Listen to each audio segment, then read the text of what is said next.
श्री नंद वृंदावनी, हर क्षण सेवा की ओर।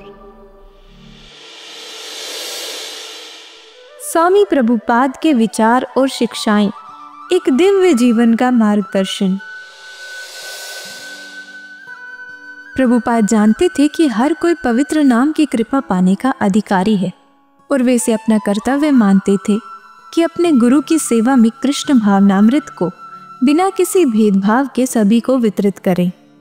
लेकिन उन्होंने एक निश्चित आचार व्यवहार का मानदंड भी आवश्यक समझा और वे अपनी कृष्ण चेतना सोसाइटी की शुद्धता को बनाए रखने के प्रति सख्त थे। उदाहरण के लिए, यदि वे जनता को मुफ्त भोजन वितरित कर रहे हैं तो वह साधारण भोजन नहीं हो सकता था, उसे प्रसादम होना चाहिए था, यानी भगवान कृष्ण को अर्पित भोजन। भूखे लोगों को सिर्फ खाना खिलाना व्यर्थ था जब तक कि उन्हें प्रसादम और जन्म मृत्यु के बंधन से मुक्त होने का अवसर न दिया जाए। और कीर्तन में वे खुलापन और स्वतंत्र अभिव्यक्ति की अनुमति देते थे और उत्साही भागीदार का स्वागत करते थे, लेकिन पवित्र नाम की दिव्य ध्वनि को हमेशा प्रमुख स्थान देते थे। उन्होंने कभी भी कीर्तन को केवल ढोल पीटने या किसी भी प्रकार के शब्दों का उच्चारण करने तक सीमित नहीं होने दिया और न ही उन्होंने किसी को इतनी हद तक उत्साही होने दिया कि बाकी लोग नाम संकीर्तन में भाग ही न ले सके। प्रभुपाद हमेशा कहते थे कि वह जो कुछ भी कह रहे हैं वह उनका व्यक्तिगत विचार नहीं है, बल्कि शास्त्रों पर आधारित है। वे कहते थे, मैं जो सोचता हूँ वह नहीं बता रहा, बल्कि जो शास्त्र कहते हैं उसे दोहरा रहा हूँ। जाति व्यवस्था, समाज में महिलाओं की स्थिति, भक्ति योग आदि विषयों पर प्रभुपाद के विचारों को समझने के लिए हमें उनके वक्तव्यों, रिपोर्टर्स, इंटरव्यूज और भक्तों के साथ उनकी बातचीत को देखना होगा। वे प्रेस को संबोधित करने के नियमित अवसरों का स्वागत करते थे, क्योंकि भले ही उनकी कहानियां नकारात्मक या विवादित होती थी, लेकिन जो सच्चाई अखबार में छपती थी वह अक्सर नुकसानी रिपोर्टरों से अधिक मूल्यवान होती थी। प्रभुपाद के कुछ विचार इस प्रकार हैं। भक्ति योग। प्रभुपाद ने इस बात पर जोर दिया कि कृष्ण भावनामृत सार्वभौमिक है। यह गहन दर्शन से भरा है, फिर भी बहुत सरल है। उन्होंने बताया कि भक्ति योग जीभ पर नियंत्रण से शुरू होता है, जप करके और कृष्ण प्रसादम ग्रहण करके। उन्होंने अपने अनुयायियों को सिखाया था कि कीर्तन में कैसे नाचे और कैसे प्रसादम पकाएं। उन्होंने जप करने, प्रसादम ग्रहण करने और नृत्य करने का महत्व बताया। जप। प्रभुपाद ने कहा, वर्तमान समय में शुद्ध ध्यान करना संभव नहीं है। इसे सही तरीके से करने के लिए इंद्रियों पर नियंत्रण, नियमों का पालन, ध्यान की मुद्रा, विचार, भावनाओं में लीन होना आवश्यक है। लेकिन जप में जैसे ही आप कृष्ण सुनते हैं, मन तुरंत आकर्षित हो जाता है। इसके लिए कोई पूर्व योग्यता की आवश्यकता नहीं है। किसी भी देश में कोई भी बैठकर हरे कृष्ण का जप कर सकता है और इसे संपूर्ण ध्यान का अनुभव होगा। नृत्य।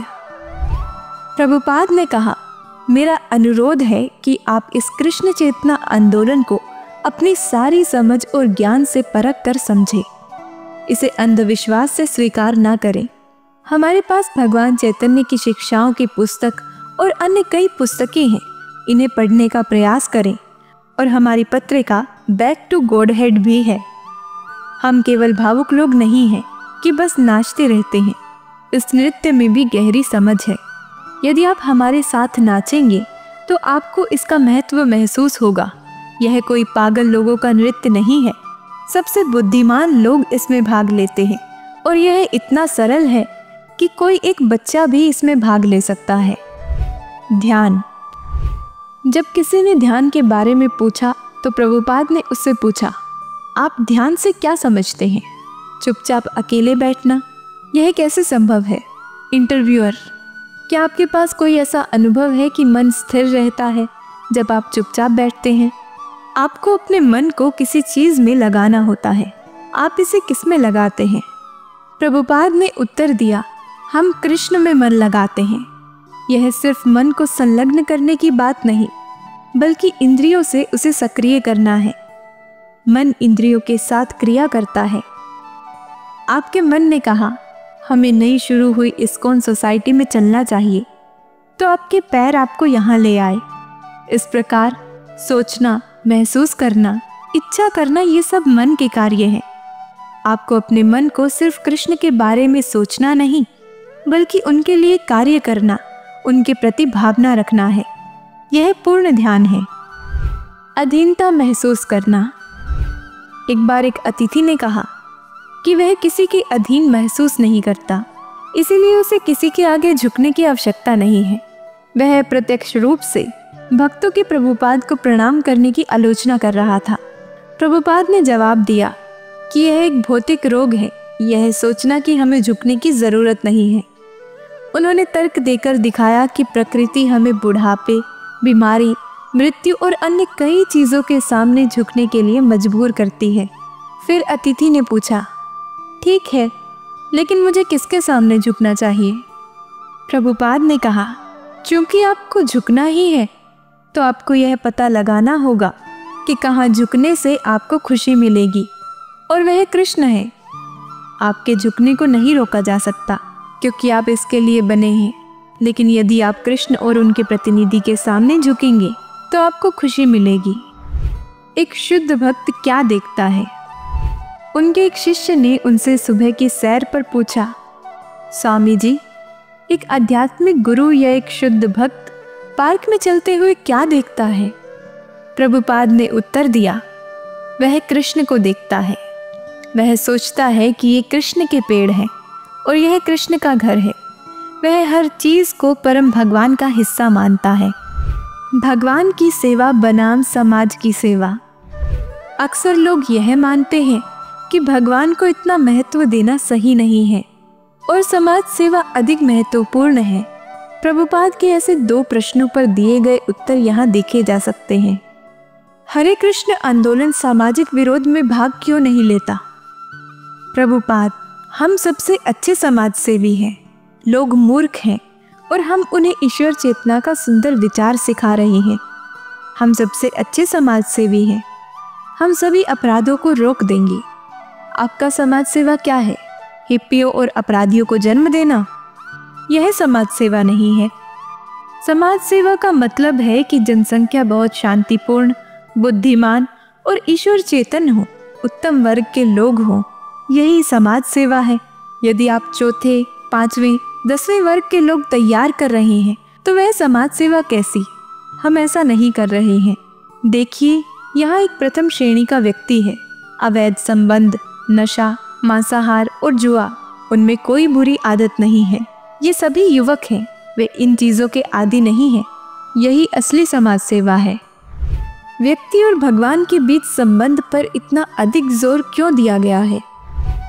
इंटरव्यूअर, मुझे लगता है सर, आपकी रचनाओं में से समझाया गया है कि व्यक्ति और भगवान के बीच संबंध पर बहुत जोर दिया गया है।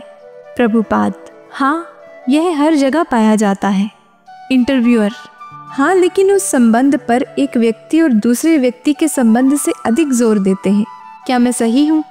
प्रभुपाद, हमें सबसे पहले अपने खोए हुए भगवान के साथ संबंध को स्थापित करना होगा, तभी हम समझ सकते हैं कि एक व्यक्ति और दूसरे व्यक्ति के बीच क्या संबंध है। यदि केंद्रीय बिंदु गायब है तो वस्तुतः कोई संबंध नहीं है। यदि आप अमेरिकी हैं और दूसरा व्यक्ति भी अमेरिकी है और आप दोनों अमेरिकी राष्ट्रीयता को महसूस कर सकते हैं क्योंकि केंद्र अमेरिका है, इसीलिए जब तक आप भगवान को नहीं समझते आप यह नहीं समझ सकते कि मैं कौन हूँ, और ना ही मैं कभी समझ सकता हूँ कि आप कौन हैं। वर्णाश्रम धर्म। प्रभुपाद ने कहा कि वर्णाश्रम धर्म वैदिक सभ्यता है और यह समाज के लिए आवश्यक है। उन्होंने कई प्रवचनों में इसे बार बार समझाया। उन्होंने कहा कि वर्णाश्रम धर्म का संबंध हमारे शरीर से है, परंतु हम हमारा शरीर नहीं है। हम अपने शरीर को बदलते रहते हैं, तो कभी हम शूद्र बन सकते हैं तो कभी ब्राह्मण। प्रभुपाद ने अपने कुछ पश्चिमी शिष्यों को द्वितीय दीक्षा दी थी। उन्होंने उन्हें गायत्री मंत्र और पवित्र यज्ञोपवीत धारण कराया। केवल पुरुषों को ही नहीं, उन्होंने महिलाओं को भी द्वितीय दीक्षा दी थी। जब प्रभुपाद मॉस्को में थे प्रोफेसर कोटोव्स्की ने अपनी राय व्यक्त की कि समाज में वर्णाश्रम की विभाजन प्रणाली का कोई महत्व नहीं है। प्रोफेसर कोटोव्स्की समाजवादी समाज और समाजवाद से पूर्व सभी समाजों के बीच बड़ा अंतर है, क्योंकि आधुनिक पश्चिमी समाज में ब्राह्मण, क्षत्रिय, वैश्य और शूद्र या निम्न वर्ग के मजदूर, आप सभी सामाजिक और व्यावसायिक वर्गों को विशेष वर्गों में विभाजित कर सकते हैं, परंतु यहाँ हमारे पास वैश्य नहीं है। हमारे पास कारखानों में प्रशासनिक कर्मचारी हैं, आप उन्हें क्षत्रिय कह सकते हैं, और फिर शूद्र स्वयं मजदूर हैं, लेकिन यह मध्यवर्ती वर्ग नहीं है। प्रभुपाद ने कहा, कलौ शूद्र संभवा। इस युग में लगभग सभी लोग शूद्र हैं, लेकिन यदि केवल शूद्र ही होंगे तो सामाजिक व्यवस्था गड़बड़ हो जाएगी। आपके शूद्र समाज में भी ब्राह्मणों की आवश्यकता है, इसीलिए यदि आप सामाजिक व्यवस्था को इस प्रकार विभाजित नहीं करेंगे तो यह अराजकता हो जाएगी। यह वेदों का वैज्ञानिक दृष्टिकोण है। आप शूद्र वर्ग से हो सकते हैं, परंतु समाज की व्यवस्था बनाए रखने के लिए आपको कुछ शूद्रों को ब्राह्मण बनने के लिए प्रशिक्षित करना होगा। यह शूद्रों पर निर्भर नहीं रह सकता। जब प्रभुपाद अमेरिका में अस्पताल में थे तो एक नर्स ने उनसे पूछा, भारत में जाति व्यवस्था में सबसे उच्च जाति का नाम क्या है, उन्हें क्या कहते हैं? प्रभुपाद ने दृढ़ता से उत्तर दिया, कृष्ण चेतना। और उन्होंने एक शिष्य को नर्स को प्रसादम देने के लिए कहा। महिलाओं के प्रति भेदभाव। जब प्रभुपाद ने कहा, एक महिला को संरक्षण की आवश्यकता होती है, बचपन में उसके पिता द्वारा, युवावस्था में उसके पति द्वारा और वृद्धावस्था में बड़े बेटों द्वारा संरक्षित किया जाना चाहिए, तो रिपोर्टर ने उन्हें गलत समझा और उन्हें पुरुषवादी ठहराया। प्रभुपाद जानते थे कि उनकी बातों की सराहना नहीं हो रही थी, लेकिन उन्हें विश्वास था कि सत्य सामने आएगा और समझदार लोग इसे समझेंगे। असली मुद्दा मुक्ति का था, न कि अस्थायी सामाजिक या लिंग आधारित विचारों का। प्रभुपाद ने कहा, भौतिक रूप में भेद है, लेकिन जब आप आध्यात्मिक स्तर पर आते हैं और हर चीज में आत्मा को देखते हैं तो वह समान है। प्रभुपाद ने महिलाओं के प्रति भेदभाव नहीं किया, बल्कि अपनी कृष्ण चेतना आंदोलन में महिलाओं को पुरुषों के समान अवसर दिए। उन्होंने हमेशा कहा, हम भौतिक रूप से यह भेद करते हैं, लेकिन आध्यात्मिक रूप से नहीं। उन्होंने अपने शिष्यों को अपने शरीर और भौतिक अंतर से परे देखने और समझने का पाठ पढ़ाया। एक बार उनकी 2 महिला शिष्यों ने पुरुषों को यह कहते सुना कि महिलाएं कम बुद्धिमान होती हैं, और वे हतोत्साहित महसूस करने लगी। बाद में उन्होंने प्रभुपाद से पूछा, क्या यह सच है कि क्योंकि हम महिलाएं हैं, हम ब्रह्मचारियों के समान जल्दी उन्नति नहीं कर पाएंगे? प्रभुपाद ने उत्तर दिया, हाँ, अगर आप अपने आप को महिला के रूप में देखती हैं तो आप कोई उन्नति कैसे करेंगी? आपको अपने आप को आत्मा के रूप में देखना चाहिए, कृष्ण की शाश्वत दासी के रूप में। पुरुषों और महिलाओं के अधिकारों के मुद्दे से परे प्रभुपाद ने शरीर की परिभाषा से परे देखा। उनके लिए बुद्धिमत्ता का मापदंड भौतिक जैसे लिंग, जाति या राष्ट्रीयता नहीं, बल्कि आध्यात्मिक जीवन के प्रति व्यक्ति की आकांक्षा था।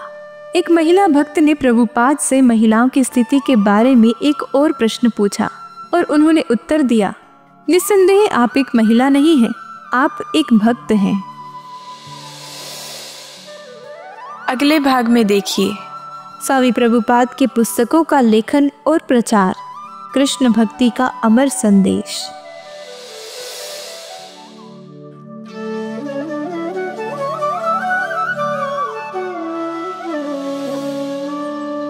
श्री नंद वृंदावनी, हर क्षण सेवा की ओर। ऐसी और आध्यात्मिक वीडियो देखने के लिए हमारे चैनल को सब्सक्राइब करें और नई वीडियो सबसे पहले देखने के लिए नोटिफिकेशन बेल दबाएं। राधे राधे।